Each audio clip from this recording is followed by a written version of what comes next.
Good afternoon, ladies and gentlemen. My name is Kevin Ellis, Chairman and Senior Partner of the UK and Middle East firms, and I'm delighted to welcome this afternoon Prime Minister, her ministers and representatives of the media to our offices here in Embankment Place.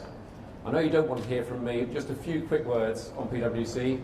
We employ 22,000 people in the UK, and over the last year we've recruited 2,500 school leavers, apprentices and graduates to our building's 25 offices across the UK. It's a special week for us because this week we open a new office in Bradford to provide high quality jobs to the community there. Like all business leaders, we crave certainty and stability, and therefore I'm delighted to ask the Prime Minister to the platform now to speak about Brexit. Thank you very much.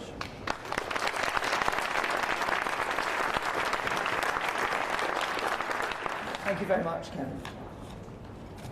I became Prime Minister almost 3 years ago, immediately after the British people voted to leave the European Union.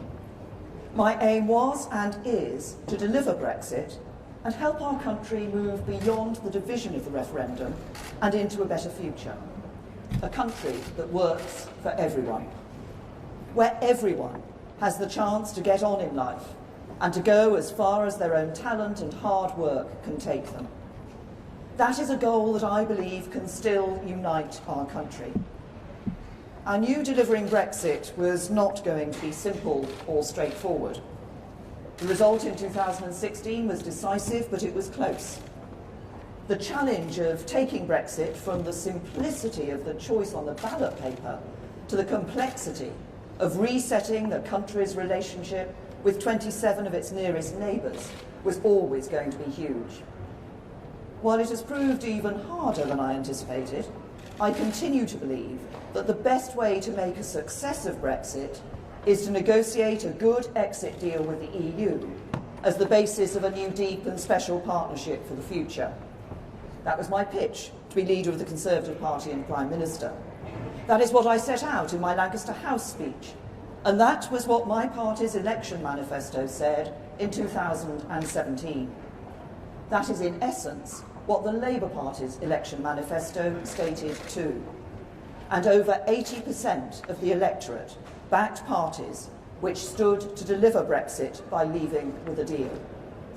We've worked hard to deliver that, but we have not yet managed it. I've tried everything I possibly can to find a way through.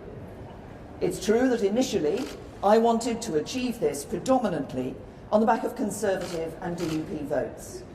In our parliamentary system, that is simply how you normally get things done. I sought the changes MPs demanded. I offered to give up the job I love earlier than I would like. And on the 29th of March, the day we were meant to leave the EU, if just 30 MPs had voted differently, we would have passed the withdrawal agreement and we would be leaving the EU. But it was not enough. So I took the difficult decision to try to reach a cross-party deal on Brexit. Many MPs on both sides were unsettled by this, but I believe it was the right thing to do. We engaged in 6 weeks of serious talks with the opposition, offering to compromise. But in the end, those talks were not enough for Labour to reach an agreement with us. But I do not think that means we should give up. The House of Commons voted to trigger Article 50. And the majority of MPs say they want to deliver the result of the referendum. So I think we need to help them find a way. And I believe there is now one last chance to do that. I've listened to concerns from across the political spectrum. I've done all I can to address them. And today I'm making a serious offer to MPs across Parliament, a new Brexit deal. As part of that deal, I will continue to make the case for the Conservative Party to be united behind a policy that can deliver Brexit. 9 out of 10 Conservative MPs have already given the withdrawal agreement their backing, and I want to reach out to every single one of my colleagues to make the very best offer I can to them. We came together around an amendment from Sir Graham Brady, and this gave rise to the work on alternative arrangements to the backstop. Although it's not possible for those to replace the backstop in the withdrawal agreement, we can start the work now to ensure they are a viable alternative. So as part of the new Brexit deal, we will place the government under a legal obligation to seek to conclude alternative arrangements by December 2020, so that we can avoid any need for the backstop coming into force. I've also listened to unionist concerns about the backstop, so the new Brexit deal goes further to address these. It will commit that should the backstop come into force, the government will ensure that Great Britain will stay aligned with Northern Ireland. We will prohibit the proposal that a future government could split Northern Ireland off from the UK's customs territory. And we will deliver on commitments to Northern Ireland in the December 2017 joint report in full. We will implement paragraph 50 of the joint report in law. The Northern Ireland Assembly and Executive will have to give their consent on a cross-community basis for new regulations which are added to the backstop. And we will work with our confidence and supply partners on how these commitments should be entrenched in law. This new Brexit deal contains significant further changes to protect the economic and constitutional integrity of the United Kingdom and deliver Brexit. It is a bespoke solution that answers the unique concerns of all parts of the community in Northern Ireland. But the reality is that after 3 attempts to secure parliamentary agreement, we will not leave the European Union unless we have a deal that can command wider cross-party support. And that is why I sat down with the opposition. I've been serious about listening to views across the House throughout this process. That's why when 2 Labour MPs, Lisa Nandy and Gareth Snell, put forward their proposals to give Parliament a bigger say in the next phase of the negotiations, I listened to them. So the new Brexit deal will set out in law that the House of Commons will approve the UK's objectives for the negotiations on our future relationship with the EU, and they will approve the treaties governing that relationship before the government signs them. And while the talks with the opposition did not reach a comprehensive agreement, we did make significant progress in a number of areas, like on workers' rights. I'm absolutely committed to the UK continuing to lead the way on this issue, but I understand people want guarantees, and I'm happy to give them. So the new Brexit deal will offer new safeguards to ensure these standards are always met. We will introduce a new workers' rights bill to ensure UK workers enjoy rights that are every bit as good as or better than those provided for by EU rules. And we will discuss further amendments with trade unions and businesses. The new Brexit deal will also guarantee there will be no change in the level of environmental protection when we leave the EU. And we will establish a new independent Office of Environmental Protection to uphold the highest environmental standards and enforce compliance. The new Brexit deal will also place a legal duty on the government to seek as close to frictionless trade with the EU in goods as possible, subject to being outside the single market and ending freedom of movement. In order to deliver this, the UK will maintain common rules with the EU for goods and agri-foods products that are relevant to checks at the border. This will be particularly important for our manufacturing firms and trade unions, protecting thousands of jobs that depend on just-in-time supply chains. The most difficult area is the question of customs. At the heart of delivering Brexit lies a tension between the strength of our ambition to seize the new opportunities that Brexit presents and the need to protect the jobs and prosperity that are built on an interconnected relationship with other European economies. This ambition should not be divisive. There are many people who voted to leave who also want to retain close trading links with Europe, just as there are many people like myself who voted to remain and yet are excited by the new opportunities that Brexit presents. Indeed, I believe one of the great opportunities of leaving the European Union is the ability to have an independent trade policy and to benefit from the new jobs and industries that can result from deepening our trade ties with partners across every continent of the world. But I've never believed that this should come at the expense of the jobs and livelihoods that are sustained by our existing trade with the EU. And to protect these, both the government and the opposition agree that we must have as close as possible to frictionless trade at the UK-EU border. Now, the government has already put a proposal which delivers the benefits of a customs union, but with the ability for the UK to determine its own trade and development policy. Labour are both sceptical of our ability to negotiate that and don't believe an independent trade policy is in the national interest. They would prefer a comprehensive customs union with a UK say in EU trade policy, but with the EU negotiating on our behalf.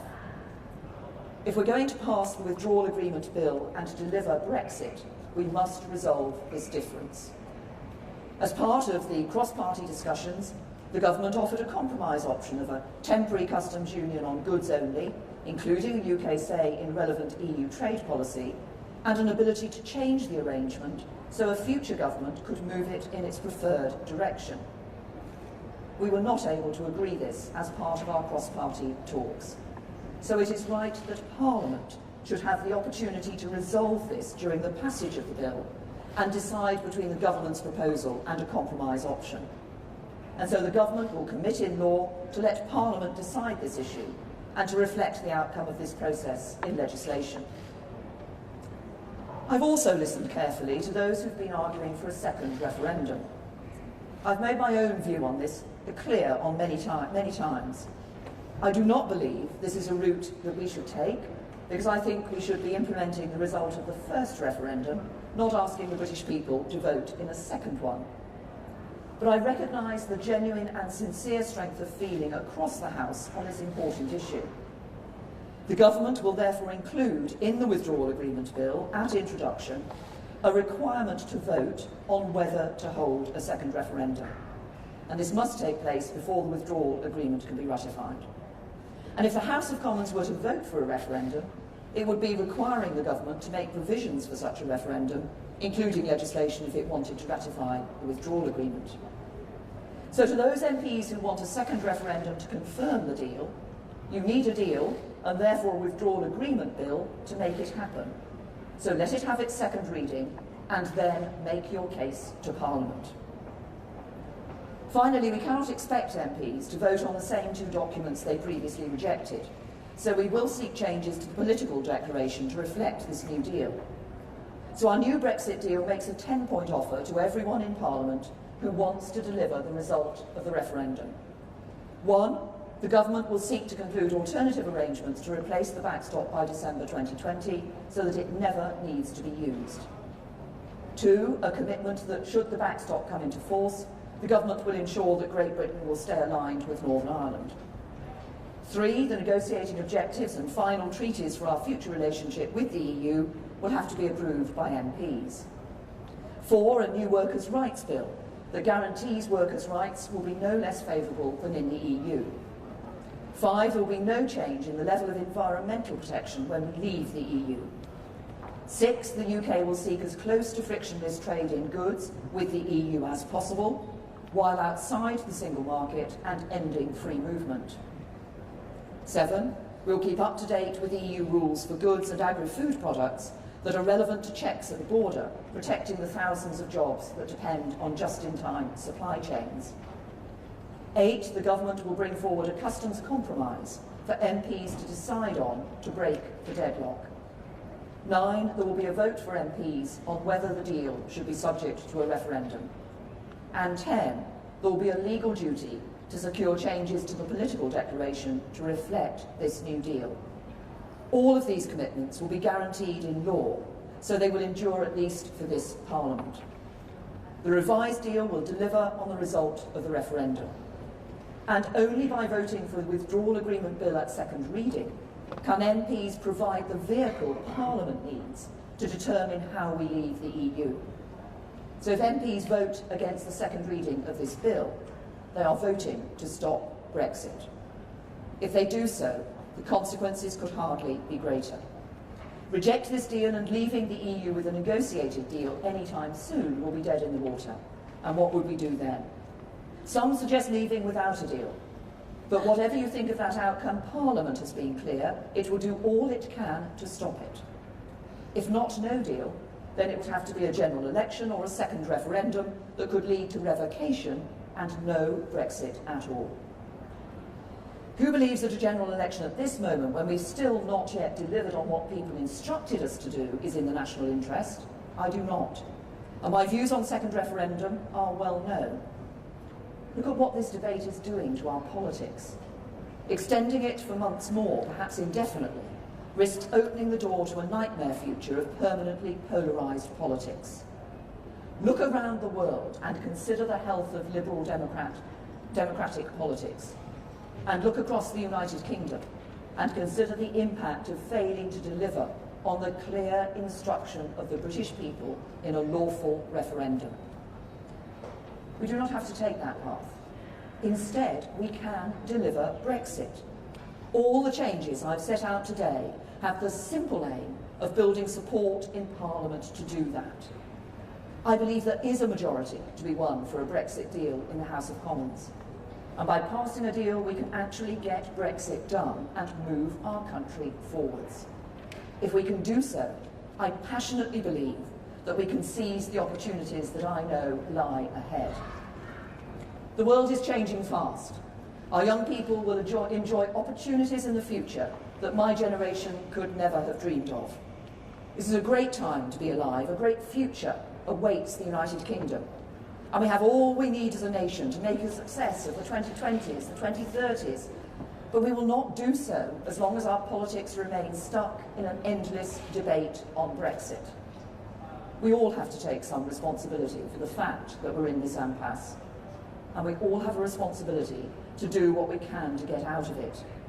The biggest problem with Britain today is its politics, and we can fix that. With the right Brexit deal, we can end this corrosive debate.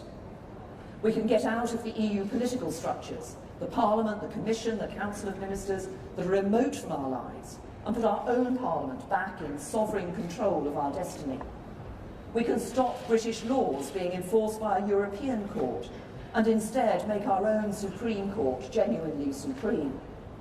We can end free movement and design an immigration system based around skills that work for our economy and society. We can stop making vast annual payments to the EU budget and instead spend our own money, our own priorities, like the NHS. We can get out of the common fisheries policy and the common agricultural policy, design our own systems around our own needs and resources. We can do all of these things. And by leaving with a deal, we can do so much more besides. By reaching an agreement with our EU trading partners, we can keep tariff barriers down and goods flowing friction-free across borders, protecting jobs and setting our firms up for future success. We can guarantee workers' rights and environmental protections. With a deal, we can keep our close security partnerships and keep working together to keep people safe. We can ensure that the challenge of the land border between Northern Ireland and Ireland is met in a way that works for people on both sides. This is a huge opportunity for the United Kingdom. Out of the EU, out of ever closer union, free to do things differently. And doing so in a way that protects jobs, protects our security, maintains a close relationship with our friends, and works for the whole United Kingdom. It is practical, it is responsible, it is deliverable. And right now, it is slipping away from us. We risk losing a great opportunity. This deal is not the final word on our future relationship with the EU. It is a stepping stone to reach that future. A future where the people of the UK determine the road ahead for the country we all love. This deal lays the groundwork and settles many of the core issues. But in the years ahead, Parliament will be able to debate, decide and refine the exact nature of our relationship with the EU. Some will want us to draw closer. Others will want to become more distant. Both sides can make their case in the months and years ahead. The key thing is, decisions will be made not by MEPs or commissioners or the EU Council, but by the United Kingdom Parliament elected by the British people. That is what being an independent nation-state is all about. Those debates, those decisions are for the future. What matters now is honouring the result of the referendum and seizing the opportunity that is right before us. So we are making a new offer to find common ground in Parliament. That is now the only way to deliver Brexit. Over the next 2 weeks, the government will be making the case for this deal in Parliament, in the media and in the country, on what is best and right for our country now and in the future, and on what the majority of British people of all political persuasions want to see happen. Tomorrow I'll make a statement to the House of Commons, and there will be opportunities throughout the bill for MPs on all sides to have their say. But I say with conviction to every MP of every party, I have compromised, now I ask you to compromise too. We've been given a clear instruction by the people we are supposed to represent.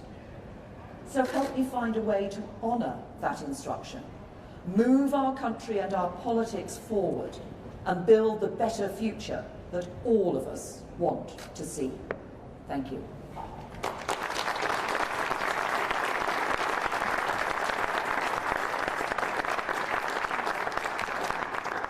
Now, there's little time for questions from the media. Who's going? Laura? Thank you, Prime Minister. Laura Kunsberg, BBC News. As you said at the beginning of your speech, you've had nearly 3 years. The opposition parties have already said they will not vote for this deal. Isn't it simply too late now for you to be offering a compromise, and many MPs simply don't want to listen? And secondly, can you confirm that if this bill is lost, you will resign? Well, on the second part of your question, Laura, that was last week's news, and I set out with the Chairman of 22 what will be happening. On the first point that you make, I would say to every MP, and I've set this out today, I'll make a statement in the House of Commons tomorrow, we will be publishing the bill. Wait and look at the details of the bill, and think about the importance of delivering Brexit, because this is the way that we can ratify an agreement and ensure that we leave the European Union. That must be at the forefront of our thinking. As I said, I think this is the opportunity we have to do just that. So look at the details of this bill. As I say, I've compromised. I think I ask others to compromise too, so that together we can do what the British people voted for in the referendum and leave the EU. Beth. Prime Minister, whatever happens now with your Brexit bill, you have promised to stand down as Prime Minister.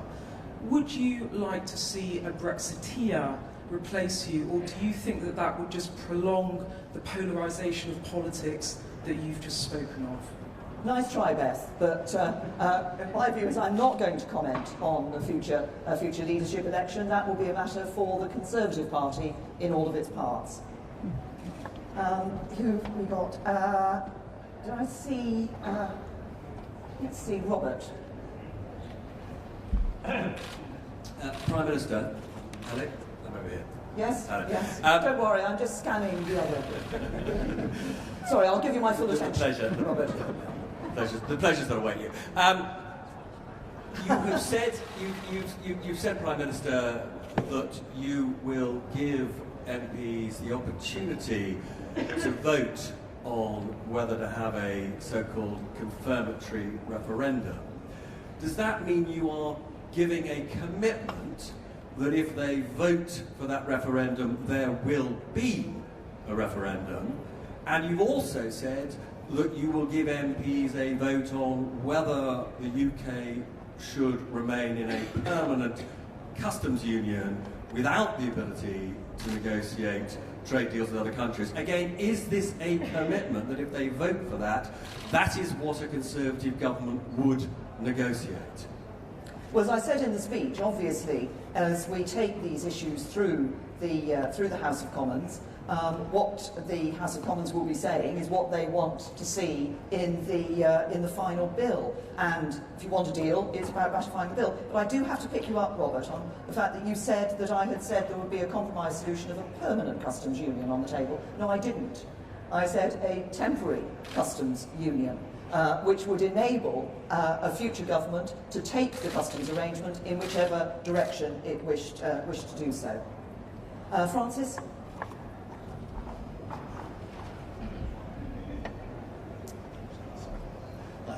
Francis Elliott from The Times. You said you're going to take the case to the country over the next 2 weeks. There are rather important elections on Thursday. When will we actually see the bill, 37 clauses, and the new... Are you committing to publishing the bill before recess? We'll be publishing the bill in the next few days, and as I say, I would ask people to wait and look at the details of what is in the bill.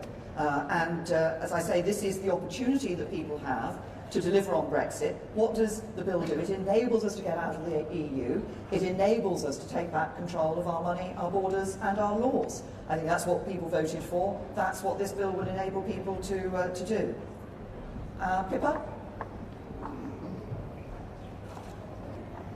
Thank you. Pippa Carrera from The Mirror. Prime Minister, you came into number 10 promising to deliver Brexit and to put the issue of Europe to bed once and for all for the Conservative Party. How successful do you think you've been in doing that? Well, patently obviously, I just said in my speech that I haven't yet delivered Brexit. This is about, what I'm doing today, is about setting out what I believe is a new Brexit deal that can command a majority across the House of Commons and that can enable us to do just that. Because it's not just my responsibility to deliver Brexit, I believe it's the responsibility of the whole of the House of Commons to deliver Brexit. We gave the British people the choice in the referendum. The House of Commons, the government at the time said it would abide by the decision. The House of Commons voted to trigger Article 50. The House of Commons passed the initial Withdrawal Act that set the scene for us being able to withdraw when we had a deal, and the legislation would be new legislation would be necessary to put that deal into place. And now we have the opportunity of confirming that Brexit by passing this bill. I'll take one last question from Jason.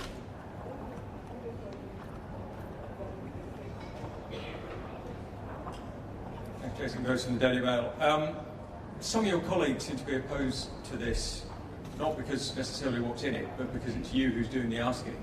What do you say to those who now think it's your duty and in the national interest for you to step aside and let someone else have a go before this whole thing gets even worse? Well, on that issue of myself, as I said to Laura, you know the situation as I set out, as was set out last week following my discussions with the chairman of 22. But look, what I say is this isn't just about me. If it was just about me and how I voted, we'd already have left the European Union. Actually, this is about a responsibility across the whole of the House of Commons for us to come together and find a way of delivering on the instruction people gave us. People want us to leave the EU, we need to deliver that. This deal enables the House of Commons to do that, to come together, to support the withdrawal agreement bill and ensure that we leave the European Union. Thank you.